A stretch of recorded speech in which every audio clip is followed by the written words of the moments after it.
নমস্কার, বন্দে মাতরম, ভারত মাতা কি জয়। আমরা মস্তন্দপুরের ভারতীয় জনতা পার্টির কার্যকর্তারা আজকে মস্তন্দপুর পঞ্চায়েতে উপস্থিত হয়েছি, কারণ মস্তন্দপুর পঞ্চায়েত একটা প্রশাসনিক ভবন। সেটা কোনো দল না তৃণমূল, না বিজেপি, না কংগ্রেস, না সিপিএম। কিন্তু 4 তারিখের পরে 12টার পরে যারা হঠাৎ করে বড় বিজেপি হয়েছে, তারা এসে মস্তন্দপুর পঞ্চায়েতে কোনো দলীয় নির্দেশ ছাড়া, কোনো কারো নির্দেশ ছাড়া নিজেদের ইচ্ছে মতো যে পতাকাটি লাগিয়েছে। এবং সাধারণ মানুষের যদি 1 ঘন্টার জন্য অসুবিধা হয়, ভারতীয় জনতা পার্টির পক্ষ থেকে আমি বিরোধী দলনেতা মস্তন্দপুর পঞ্চায়েতের পার্থসারথী মণ্ডল উপস্থিত, আমি সুজন বড়াল, মস্তন্দপুর পঞ্চায়েতের সদস্য, আজকে গৌতমপুর স্বপন দত্ত প্রাক্তন পঞ্চায়েত সদস্য, তাদের কাছে ক্ষমা চাই নিচ্ছি যদি মস্তন্দপুরের কোনো নাগরিকবৃন্দের 1 ঘন্টার জন্য পরিষেবা পেতে অসুবিধা হয়। আমরা আন্তরিকভাবে তাদের কাছে দুঃখিত এবং ক্ষমাপ্রাপ্ত।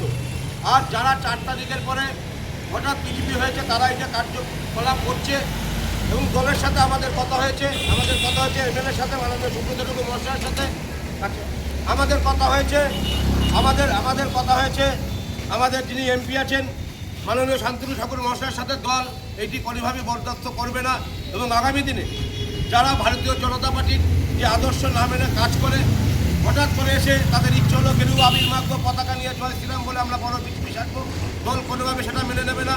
আমরা স্পষ্টভাবে বলে যাচ্ছি। এবং আজকে পঞ্চায়েত অফিসের সামনে থেকে আমরা মস্তন্দপুর পঞ্চায়েতের যত পঞ্চায়েত সদস্য আছে, প্রধান সহ উপপ্রধান সহ সব দলের তাদের কাছে একান্তভাবে অনুরোধ করছি, আপনারা নির্ভয় পঞ্চায়েতে আসুন।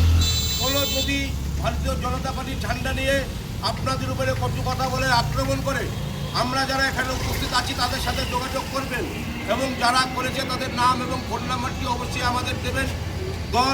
দলের মতো ব্যবস্থা নেবে, দলের মতো চলবে, প্রশাসনের মতো চলবে। 15 বছর ধরে যেটি হয়েছে ঠিক মানুষ পরিবর্তন করেছে, সেটা যাতে না হয়, আমরা যাতে সবাই মিলে সুস্থভাবে বাঁচতে পারি, জীবনযাপন করতে পারি। তাই বলছি, কেউ যদি বিজেপির নাম করে আপনাদের উপর আক্রমণ করে আমাদের সাথে যোগাযোগ করবেন এবং যে করেছে তার নাম এবং ফোন নাম্বারটি অবশ্যই আমাদের দেবেন। প্রশাসনের মতো ব্যবস্থা নেবে। আমাদের নতুন এমএলএ হয়েছে, সুব্রত ঠাকুরের সাথে প্রশাসনের কথা হয়েছে এবং সুব্রত ঠাকুরের নির্দেশে আজকে আমরা যে পতাকাগুলো লাগিয়েছে, যারা হঠাৎ বিজেপি হয়েছে 4 তারিখের 12টার পরে তারা এসে লাগিয়েছে এবং আমরা থেকে মস্তন্দপুরের নেতৃত্ব থেকে পতাকা খুলে পঞ্চায়েতকে সাধারণ মানুষের জন্য আমরা তুলে দিচ্ছি। এবং সকল সদস্যদের বলবো, আপনারা 4 তারিখের আগে যেমন পঞ্চায়েতে আসছেন, পঞ্চায়েতে কাজ করতেন, আপনারা আসুন, এতে সাধারণ মানুষ যাতে উপকৃত হয়, পরিষেবা পায়, সেই ব্যবস্থা আপনারাও করুন। আপনাদের কাছে এটা আমাদের অনুরোধ। নমস্কার, ধন্যবাদ।